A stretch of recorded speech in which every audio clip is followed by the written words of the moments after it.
BJP. സംബന്ധിച്ചിടത്തോളം രാഷ്ട്രീയ കാര്യങ്ങളിലെ ചാണക്യൻ എന്നാണ് അമിത്ഷായെ വിശേഷിപ്പിക്കുന്നത്. കേന്ദ്ര ആഭ്യന്തരമന്ത്രി കൂടിയായ അമിത്ഷാ അടുത്തയാഴ്ച കേരളത്തിലേക്ക് വരുന്നു എന്ന് പറഞ്ഞാൽ വരുന്ന നിയമസഭാ തെരഞ്ഞെടുപ്പിൽ ബി.ജെ.പിക്ക് തന്ത്രങ്ങൾ ആവിഷ്കരിക്കുക എന്നുള്ള നിർണായകമായ ഒരു നീക്കത്തിന് വേണ്ടിയാണെന്ന് പറയപ്പെടുന്നു. എന്തായാലും 140 സീറ്റിലും ബി.ജെ.പി. മത്സരിക്കുമെന്ന് ഉറപ്പിച്ച് പറഞ്ഞു കഴിഞ്ഞു. അങ്ങനെയാണെങ്കിൽ ബി.ജെ.പിക്ക് ഉറപ്പുള്ള കുറേയധികം സീറ്റുകളുണ്ട്. കൃത്യമായിട്ട് പറഞ്ഞാൽ തദ്ദേശ തെരഞ്ഞെടുപ്പിൽ ഏതാണ്ട് 20ഓളം സീറ്റുകളിൽ ബി.ജെ.പിക്ക് ഉറപ്പായിട്ടും വിജയിക്കാൻ കഴിയാവുന്ന രീതിയിൽ മണ്ഡലങ്ങളിൽ ഭൂരിപക്ഷം നേടിയിട്ടുണ്ട്. അത് കൃത്യമായിട്ട് വോട്ടായി മാറുമോ എന്നുള്ളതാണ്. ഇപ്പം ശോഭാ സുരേന്ദ്രൻ്റെ പേര് കായംകുളത്ത് കേൾക്കുന്നു. സംസ്ഥാന അധ്യക്ഷനായ രാജീവ് ചന്ദ്രശേഖർ ഞാൻ നേമത്ത് മത്സരിക്കുമെന്ന് നേരത്തെ തന്നെ പറയുന്നു. ഇനി കഴക്കൂട്ടത്തേക്ക് വി മുരളീധരൻ വരുമെന്ന് പറയുന്നു. കെ സുരേന്ദ്രൻ്റെ പേര് പലയിടത്തും കേൾക്കുന്നു. ശ്രീലേഖയുടെ പേര് കേൾക്കുന്നു. അങ്ങനെ ഒരുപാട് പേരുകൾ ഉയർന്നു വരുന്നുണ്ട്. എന്തായാലും ഒരു 35-40 സീറ്റ് ബി.ജെ.പിക്ക് പിടിച്ചെടുക്കാൻ സാധിച്ചാൽ വരുന്ന നിയമസഭാ തെരഞ്ഞെടുപ്പിൽ LDFിൻ്റെയും UDFിൻ്റെയും ഭാവി നിർണ്ണയിക്കുന്നത് ഈ ബി.ജെ.പി. ആയിരിക്കും. അത്തരം ഒരു നീക്കത്തിലേക്ക് കടക്കുമോ എന്നുള്ള ഉൾപ്പെടെയുള്ള കാര്യങ്ങൾ നമുക്ക് ചർച്ച ചെയ്യാം. എങ്ങനെയാണ് ബി.ജെ.പിയുടെ ഈ തവണത്തെ മുന്നേറ്റത്തെ കാണുന്നത്? ബി.ജെ.പി. ഈ ആദ്യം 35 സീറ്റിലേക്ക് സ്ഥാനാർത്ഥി തീരുമാനിക്കുമെന്നാണല്ലോ കഴിഞ്ഞ ദിവസങ്ങളിൽ നമ്മൾ വാർത്തകളിൽ നിന്ന് കേട്ടു. അതിൻ്റെ കോർ കമ്മിറ്റി കൂടി തീരുമാനമായെന്നും കേൾക്കുന്നു. ആ തീരുമാനം അനൗൺസ് ചെയ്യുന്നതിന് വേണ്ടി കേന്ദ്രത്തിൽ നിന്നുള്ള അല്ലെങ്കിൽ അവിടെ മേളിൽ നിന്നുള്ള അനുവാദം കിട്ടിയിട്ടില്ല. ഒരുപക്ഷേ അത് ബി.ജെ.പിയുടെ ചാണക്യൻ എന്ന് പറയുന്ന ഇദ്ദേഹം, അമിത്ഷാ എന്ന് പറയുന്ന ആൾ, അദ്ദേഹം തിരുവനന്തപുരത്ത് വന്നതിന് ശേഷം അതിന് അനുവാദം കൊടുക്കുമായിരിക്കും. അല്ലെങ്കിൽ അതിനകത്ത് എന്തെങ്കിലുമൊക്കെ ചെറിയ തർക്കങ്ങൾ ഉൾപ്പെടെയുള്ളത് കാണുമായിരിക്കും. തീരുമാനത്തിനകത്ത് എപ്പോഴും ഈ തർക്കങ്ങൾ ഉണ്ടാവാമല്ലോ. കാരണം കഴിഞ്ഞ ദിവസം തന്നെ നമ്മൾ അതിനകത്ത് ഒരു തർക്കം എന്ന് പറഞ്ഞാൽ ഈ വട്ടിയൂർക്കാവിൽ ശ്രീലേഖയ്ക്ക് സീറ്റ് കൊടുക്കണം, അവരെ മത്സരിപ്പിക്കണമെന്ന് സംസ്ഥാന പ്രസിഡന്റ് ഈ പറയുന്ന രാജീവ് ചന്ദ്രശേഖർ തീരുമാനിക്കുമ്പം അതിനകത്ത് കയറി ഇടങ്കോലിട്ടേക്ക് വരാം. നമ്മൾ ഈ പറയുന്ന മുൻ പ്രസിഡന്റ് സുരേന്ദ്രൻ എനിക്ക് അവിടെ മത്സരിച്ചേ ഒക്കൂ എന്നുള്ളത്. അപ്പം അത്തരത്തിലുള്ള കാര്യങ്ങൾ തീരുമാനിക്കാൻ ഇന്നടത്തിൻ്റെ മത്സരിച്ചാൽ മതിയെന്ന് പറഞ്ഞാൽ അധികാരപ്പെട്ട ആൾ അല്ലെങ്കിൽ ഉത്തരവാദിത്തപ്പെട്ട ആൾ, പറഞ്ഞാൽ കേൾക്കുന്ന ആൾ അല്ലെങ്കിൽ വരുമായിരിക്കും അമിത്ഷാ വരുന്നത്. ഏതായാലും ബി.ജെ.പി. ഈ രാജീവ് ചന്ദ്രശേഖരനെ ഒരുപക്ഷെ കേന്ദ്രം കൊണ്ടുവന്നത് ബി.ജെ.പിയുടെ താല്പര്യങ്ങൾ, കാരണം ഇവിടുത്തെ പ്രശ്നം എന്ന് പറഞ്ഞാൽ ബി.ജെ.പിക്ക് ജനങ്ങൾക്ക് ബി.ജെ.പിയോട് താല്പര്യമുണ്ട്. അതുകൊണ്ട് അങ്ങനെ വോട്ട് ചെയ്യുന്നത് കൊണ്ടാണ് ബി.ജെ.പി. ശതമാനം കണക്ക് കൂടുന്നത്.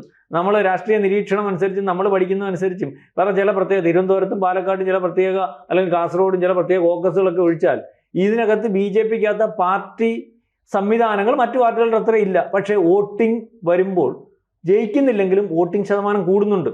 പണ്ടത്തേൽ നിന്ന് വ്യത്യസ്തമായിട്ട് ജയിച്ചില്ലെങ്കിലും വോട്ട് ചെയ്യാനുള്ള ഒരു പാർട്ടിയായിട്ട് ബി.ജെ.പി. മാറുന്നുണ്ട്. അപ്പം അത് മനസ്സിലാക്കി തിരുവനന്തപുരത്ത് ചെയ്തതുപോലെ തിരുവനന്തപുരത്ത് ബി.ജെ.പി. ജയിക്കാൻ പ്രാപ്തമായിട്ട് നിൽക്കാൻ തുടങ്ങിയിട്ട് കാലങ്ങളായി. പക്ഷേ ജയിക്കാൻ അല്ലെങ്കിൽ ജയിപ്പിക്കാൻ പറ്റാത്തത് എന്തുകൊണ്ട്? പാർട്ടിക്കകത്ത പ്രശ്നങ്ങളായിരുന്നു, അല്ലെങ്കിൽ ജനങ്ങൾക്ക് താല്പര്യമില്ലാത്ത സ്ഥാനാർത്ഥികളായിരുന്നു, അല്ലെങ്കിൽ ജയിക്കുമോ എന്ന് ജനങ്ങൾക്ക് ബോധ്യമില്ലാത്തതുകൊണ്ടായിരുന്നു.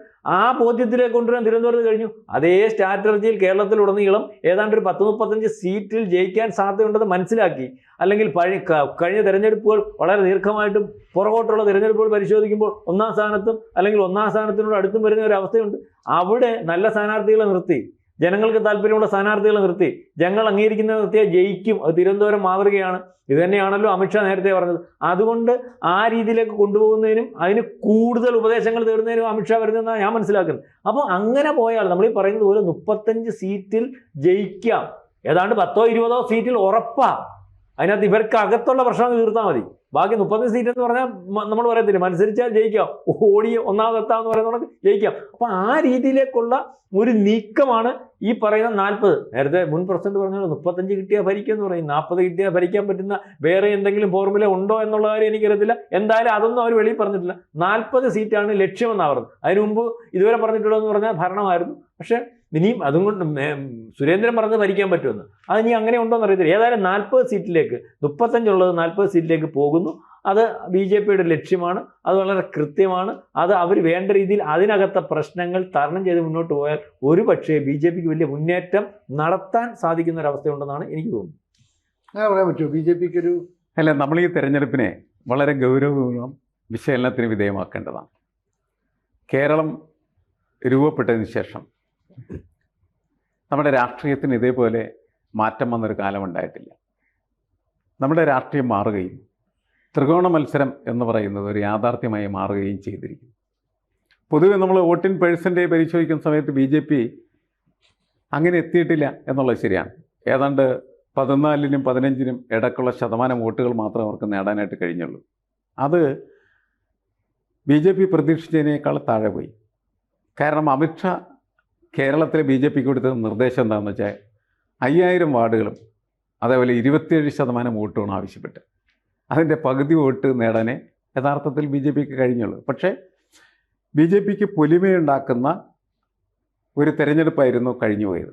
കാരണം ആദ്യമായിട്ട് അവർക്ക് തിരുവനന്തപുരം കോർപ്പറേഷൻ പിടിക്കാനായിട്ട് കഴിയും. 2-3 മുനിസിപ്പാലിറ്റികളിൽ അവർക്ക് പ്രാമാണ്യം ഉണ്ടാക്കാനായിട്ട് കഴിഞ്ഞു. പക്ഷേ അതൊക്കെ മുനിസിപ്പാലിറ്റികളിലെ അവരുടെ പെർഫോമൻസ് കഴിഞ്ഞ വർഷം വളരെ മോശമായിരുന്നു. അതിൻ്റെ ഫലമായിട്ടാണ് പന്തളം അവരുടെ കയ്യിൽ നിന്ന് പോയി. അതുപോലെ തന്നെ പാലക്കാട് അവർക്ക് ഒറ്റയ്ക്ക് ഭരിക്കാൻ ഭൂരിപക്ഷം ഉണ്ടായിരുന്നതാണ്, അത് പോയി. ഒറ്റക്കക്ഷി മാത്രമായിട്ട് ഇപ്പോൾ ഭരിക്കുന്നുണ്ട്. അവിടെയൊക്കെ അവർക്ക് തിരിച്ചടികളുണ്ടായിട്ടുണ്ട്. എന്നാൽ തിരുവനന്തപുരത്ത് അവർക്ക് വലിയ മുന്നേറ്റം നടത്താൻ കഴിയുകയും തിരുവനന്തപുരം കോർപ്പറേഷൻ അവരുടെ കയ്യിൽ വരികയും ചെയ്തു. അപ്പോൾ മോദി പറഞ്ഞൊരു കാര്യം എന്താണെന്ന് വെച്ചാൽ ഇങ്ങനെയാണ് കേരളം പിടിക്കേണ്ടത് എന്നാണ് മോദി പറഞ്ഞത്. കാരണം ഞാൻ ഗുജറാത്ത് പിടിച്ചത് ഇങ്ങനെയായിരുന്നു എന്നാണ്. ഗുജറാത്തിൽ ആദ്യം അഹമ്മദാബാദ് കോർപ്പറേഷനാണ് പിടിക്കുന്നത്, പിന്നീട് ഗുജറാത്തിനെ പിടിച്ചു. അത്ര എളുപ്പത്തിൽ പക്ഷേ കേരളം പിടിയിൽ ഒതുങ്ങില്ല എന്നുള്ളത് നമുക്കറിയാം. അതുകൊണ്ടാണ് ഈ 2026 തിരഞ്ഞെടുപ്പിൽ BJPയുടെ ഒരു ടാർഗറ്റ് 40 സീറ്റേ ഉള്ളൂ. അല്ലാണ്ട് BJP പറയുന്നില്ല ഞങ്ങൾ കേരളം പിടിക്കും എന്ന്. കേരളം പിടിക്കുന്നതിന് വേണ്ടിയിട്ടുള്ള പിടിയൊന്നും മുറുക്കുന്നു എന്ന് മാത്രമേ ഉള്ളൂ ഈ 40 സീറ്റ് എന്ന് പറയുന്ന അവരുടെ ഒരു പ്രഖ്യാപനം എന്ന് പറയും. അതിലേക്ക് എത്താൻ അത്ര എളുപ്പമാണ് എന്ന് ഞാൻ കരുതുന്നില്ല. പക്ഷേ അവർക്ക് കേരളത്തിൻ്റെ രാഷ്ട്രീയ ഭൂപടം മാറ്റി എഴുതാൻ പറ്റുന്ന തരത്തിലേക്കുള്ള മേൽക്കൈ ഉണ്ടായിക്കഴിഞ്ഞു. കാരണം ഒട്ടുമിക്ക നിയോജക മണ്ഡലങ്ങളിലെയും തിരഞ്ഞെടുപ്പിനെ ത്രികോണ മത്സരത്തിലേക്ക് കൊണ്ടുവരുന്നതിൽ BJP വിജയിച്ചു കഴിഞ്ഞു. അതൊരു വലിയ നേട്ടമാണ് ശരിക്കും പറഞ്ഞു കഴിഞ്ഞിട്ടുണ്ടെങ്കിൽ. അങ്ങനെ എത്തിക്കാനായിട്ട് കഴിഞ്ഞു എന്നുള്ളതും വളരെ പ്രധാനപ്പെട്ട ഒരു കാര്യമാണ്. ത്രികോണ മത്സരത്തിലേക്ക് എത്തിച്ചു കഴിഞ്ഞിട്ടാണ് പിന്നീട് ആ ത്രികോണ മത്സരത്തിൽ നിൽക്കുന്ന BJP എങ്ങനെ ഒന്നാം കക്ഷിയെ മാറ്റാൻ പറ്റും. ആ ഗവേഷണമാണ് ഇപ്പോൾ നടന്നുകൊണ്ടിരിക്കുന്നത്. ഇപ്പോൾ ലോക്സഭാ തെരഞ്ഞെടുപ്പിൽ നിരവധി നിയോജക മണ്ഡലങ്ങളിൽ ഭൂരിപക്ഷം ഉണ്ടായിരുന്നു. തദ്ദേശ സ്വയംഭരണ സ്ഥാപനങ്ങളിലേക്ക് വന്ന സമയത്ത് ആ ഭൂരിപക്ഷമൊക്കെ പോയി. അവർ ജയിക്കും എന്ന് കരുതപ്പെടാവുന്നതായിട്ടുള്ള 2 നിയമസഭാ നിയോജക മണ്ഡലങ്ങൾ മാത്രമാണ് ഈ തദ്ദേശ സ്വയംഭരണ സ്ഥാപനങ്ങളിൽ ഉണ്ടായിട്ടുള്ളൂ. ലോക്സഭാ തെരഞ്ഞെടുപ്പിൽ അങ്ങനെയല്ല. നിരവധി സ്ഥലത്ത് 1-ാം സ്ഥാനത്തായിരുന്നു, നിരവധി സ്ഥലത്ത് 2-ാം സ്ഥാനത്തായിരുന്നു. ഈ 1-2 സ്ഥാനങ്ങൾ വെച്ചിട്ടാണ് ഈ 40 എന്ന് പറഞ്ഞായിട്ടുള്ള പ്രൊജക്റ്റ് മുന്നോട്ട്. ലോക്സഭാ തെരഞ്ഞെടുപ്പ് വെച്ചിട്ടാണ് നിയമസഭാ തെരഞ്ഞെടുപ്പിൽ എങ്ങനെ നേട്ടമുണ്ടാക്കാൻ പറ്റും എന്ന് BJP ആലോചിക്കുകയും അതിൻ്റെ സ്ട്രാറ്റജിയാണ് അവരിപ്പോൾ മുന്നോട്ട് വെച്ചിരിക്കുന്നത്. അവർ ഇപ്പോഴും ആലോചിച്ചുകൊണ്ടിരിക്കുന്നത് ഇടതുപക്ഷത്ത് നിന്ന് പ്രവർത്തിച്ചുകൊണ്ടിരിക്കുന്നതായിട്ടുള്ള നേതാക്കളെയും അതേപോലെ തന്നെ കോൺഗ്രസിൽ നിന്ന് പ്രവർത്തിച്ചുകൊണ്ടിരിക്കുന്നതായിട്ടുള്ള നേതാക്കളെയും പറ്റുമെങ്കിൽ മുസ്ലിം ലീഗിൻ്റെ നേതാക്കളെയും BJPക്ക് അകത്ത് കയറ്റാനായിട്ട് വഴിയുണ്ടോയെന്ന് അന്വേഷിച്ചുകൊണ്ട് നടക്കുകയും അങ്ങനെ പല ശ്രമങ്ങളും നടക്കുകയും ആ കൂട്ടത്തിലൊരു റജു ലൂക്കോസ് എന്ന് പറയുന്നതായിട്ടുള്ള ഇടതുപക്ഷ സഹായത്രികൻ ഇപ്പോൾ കാവിഷാളൊക്കെ ധരിച്ച് BJP അദ്ദേഹം പറഞ്ഞതെന്ന് വെച്ചാൽ ഞാൻ ഇനി നാളെ മുതൽ ഇടതുപക്ഷത്തിന് വേണ്ടിയല്ല ശബ്ദിക്കുന്നത്, ഇനി BJPക്ക് വേണ്ടിയാണ് ശബ്ദിക്കുന്നത്. എന്നുവെച്ചാൽ ആർക്കെങ്കിലുമൊക്കെ വേണ്ടി സംസാരിക്കുന്നതിനുള്ള ഒരു ശബ്ദമായി അദ്ദേഹത്തിൻ്റെ ശബ്ദം മാറുന്നു, അല്ലെങ്കിൽ അദ്ദേഹം അതിനുവേണ്ടിയുള്ള ഒരു മെഗഫോണായിട്ട് മാറുന്നു എന്നാണ് അദ്ദേഹം പറഞ്ഞത്. ഇപ്പോൾ തൽക്കാലം BJPക്ക് വേണ്ടി ഞാൻ സംസാരിക്കും, കുറച്ച് കഴിയുമ്പോൾ മറ്റാർക്കെങ്കിലും വേണ്ടി സംസാരിക്കാം. അങ്ങനെ പ്രത്യയശാസ്ത്രപരമായ കാഴ്ചപ്പാടുകളൊന്നുമില്ലാതെ രാഷ്ട്രീയം ചുമക്കുന്ന ഒരുപാട് ആളുകൾ നമ്മുടെ സമൂഹത്തിനകത്തുണ്ട്. അവരെ കുറച്ചുപേരെ കൂടി BJPയിലേക്ക് എത്തിക്കാൻ കഴിഞ്ഞാൽ BJPയുടെ ആൾക്കൂട്ടം കുറേ കൂടി വലുതായി മാറും.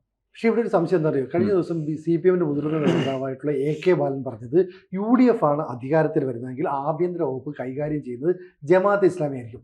AK ബാലനെ പോലെ മുതിർന്ന ഒരു CPM നേതാവ് ഇത് പറയണമെങ്കിൽ മുമ്പ് LDF ഭരണകാലത്ത് ആഭ്യന്തര വകുപ്പ് CPM ഭരിച്ചപ്പോഴും ഇതേ ജമാഅത്തെ ഇസ്ലാമിയുടെ സ്വാധീനമുണ്ട്. കാരണം എത്രയോ പതിറ്റാണ്ടുകളായിട്ട് ജമാഅത്തെ ഇസ്ലാമിയും CPM തമ്മിൽ കൈകോർത്തു. ഇനി അതല്ല, UDF സർക്കാർ വരുമ്പോൾ അവിടെയും ജമാഅത്തെ ഇസ്ലാമിയുടെ സ്വാധീനമുണ്ട് എന്ന് കണ്ട് ആ രീതിയിലേക്ക് പ്രചരണം നടത്തിയാൽ അതിനുടനെ VD സതീശൻ മറുപടിയായിട്ട് വരുന്നു. അപ്പോൾ ഹൈന്ദവ മനസ്സുള്ള ഒരു വലിയ സമൂഹം കേരളത്തിലുണ്ടെന്നും അവരെ ഒക്കെ പറ്റിച്ചുകൊണ്ട് ഇത്രയും നാല് ഇടത് വലത് മുന്നണികൾ ഭരിച്ചു എന്നുള്ള ഒരു ചിന്ത അവരിലേക്ക് വന്നാൽ ഈ വോട്ടുകൾ സ്വാഭാവികമായിട്ടും BJPക്ക് സമാഹരിക്കാൻ കഴിയുമല്ലോ. മാത്രമല്ല, ഈ ശബരിമലയുമായി ബന്ധപ്പെട്ട് ഈ ആരോപണം ഉന്നയിക്കപ്പെട്ട ഇടത് മുന്നണിയിലെയും അതുപോലെ കോൺഗ്രസിലെയും നേതാക്കളുണ്ട്. ഇവർ രണ്ടുപേരും കുറ്റം ചെയ്തു എന്നുള്ള രീതിയിലേക്ക് വ്യാഖ്യാനങ്ങൾ വന്നാൽ ആ വോട്ടുകളും BJPയിലേക്ക് എത്താം. അപ്പോൾ അങ്ങനെ അമിത്ഷാ കേരളത്തിലേക്ക് എത്തുകയും അമിത്ഷായുടെ തന്ത്രങ്ങൾ ഇവിടെ ഫലപ്രദമായി വിനിയോഗിക്കുകയും ചെയ്താൽ ഈ പറയുന്ന ലക്ഷ്യം 40 സീറ്റിലേക്കൊക്കെ നേടിയെടുക്കാനും മാത്രമുള്ള ശക്തി BJPക്ക് ഇപ്പോൾ കേരളത്തിലുണ്ടോ? BJPക്ക് ശക്തി ഇല്ലാതില്ല. BJPക്ക് അകത്തെ ആഭ്യന്തര പ്രശ്നങ്ങൾ BJPക്ക് വോട്ട് ചെയ്യാൻ കേരളത്തിലെ ജനം തയ്യാറായിരിക്കുന്നു എന്ന് വേണം കരുതാൻ. അത് BJPയിലേക്ക് എത്തിക്കാൻ കഴിയുന്ന രീതിയിലേക്കുള്ള, അത് തിരുവനന്തപുരത്ത് എങ്ങനെ എത്തിച്ചു, തിരുവനന്തപുരത്ത് എത്തിച്ചെന്ന് പറഞ്ഞാൽ തിരുവനന്തപുരത്ത് ജനം BJP വിശ്വസിച്ചു. അതുപോലെ സ്ഥാനാർത്ഥിയെ തീരുമാനിക്കുമ്പോൾ, സ്ഥാനാർത്ഥിയെ നിർണ്ണയിക്കുമ്പോൾ എന്തുകൊണ്ടോ സുരേഷ് ഗോപി അവിടെ ജയിച്ചത്? സുരേഷ് ഗോപി അന്ന് 2 വട്ടം മാറ്റിയപ്പോൾ മൂന്നാമത് സുരേഷ് ഗോപി വിശ്വസിക്കാൻ തയ്യാറായി. അവിടുത്തെ ക്രിസ്ത്യാനി മുസ്ലിമും ഒന്നും BJP കണ്ടില്ലല്ലോ, അവിടെ സുരേഷ് ഗോപിയല്ലേ കണ്ടത്. അപ്പം BJPക്ക് ജയിക്കാൻ പറ്റണമെങ്കിൽ വിശ്വസിക്കാൻ പറ്റുന്ന, ജനങ്ങൾക്ക് താല്പര്യമുള്ള, അല്ലെങ്കിൽ ജനങ്ങൾ വിശ്വാസത്തിലെടുക്കുന്ന ആൾക്കാർ സ്ഥാനാർത്ഥികളായിട്ട് വരണം. അങ്ങനെയുള്ള ആൾക്കാർ നേതാക്കളായിട്ട് വരുമ്പോഴാണ് ഓരോ പാർട്ടി അധികാരത്തിൽ വരുന്നത്. അതേ ഉള്ള അതിൻ്റെ സിമ്പിൾ ലോജിക്ക് അത് മനസ്സിലാവുന്നുണ്ട്. അപ്പോൾ അതാണ് BJP മനസ്സിലാക്കുന്നത്. കോൺഗ്രസ് പേടിക്കുന്നുണ്ട് ഇപ്പം നിലവിൽ BJP ആണ്.